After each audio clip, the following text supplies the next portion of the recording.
તે આજ તારે ક્યાં જવાનું છે? રાસ રમવા જવાનું છે. તો અત્યારે ગા દોવાનો ટાઈમ આપણે વહેલા છે કા વહેલા દોઈ નાખીને વહેલા જવાનું છે.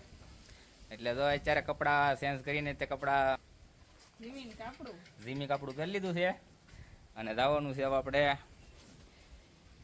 રાસ લેવા માટે.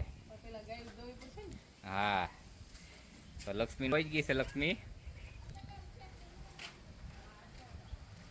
મારા પપ્પાના ગામમાં ડુંગર અને અહીંયા છે રામ ઉત્સવમાં મહારાષ્ટ્ર રાખેલો છે તો રાસેરમમાં તો આપણે પહોંચી ગયા છીએ ડુંગર ગામમાં જે રામજી મંદિરનું પ્રાણ પ્રતિષ્ઠા હતી. તો આજે રાસનો પણ પ્રોગ્રામ છે. તો આપણે અહીંયા આવ્યા છીએ આપણે ને આ છે રામજી મંદિર. તો સરસ મંદિર છે.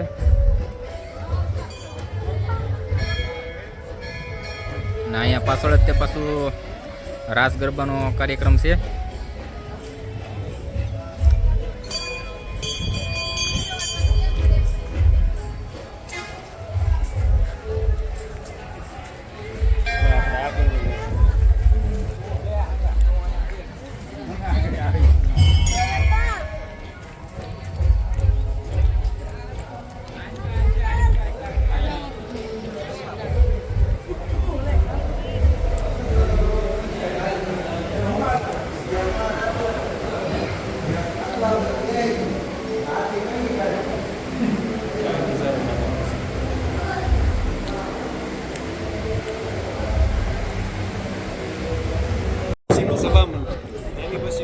મહારાષ્ટ્ર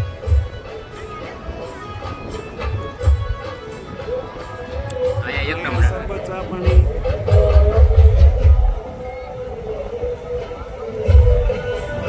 ટૂંકમાં વ્યવસ્થા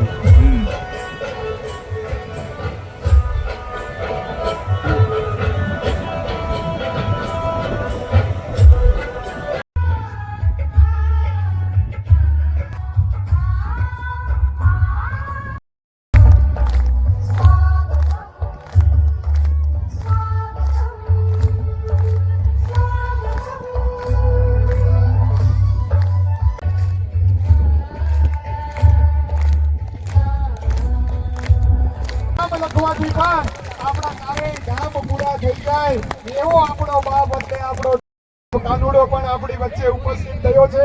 આપણા કાનુડા માટે આપણે એક વખત બે હાથ ઊંચા કરીને તાળીઓ વગાડીએ. થઈ રહ્યા છે એમની પ્રતિમા આપણી વચ્ચે.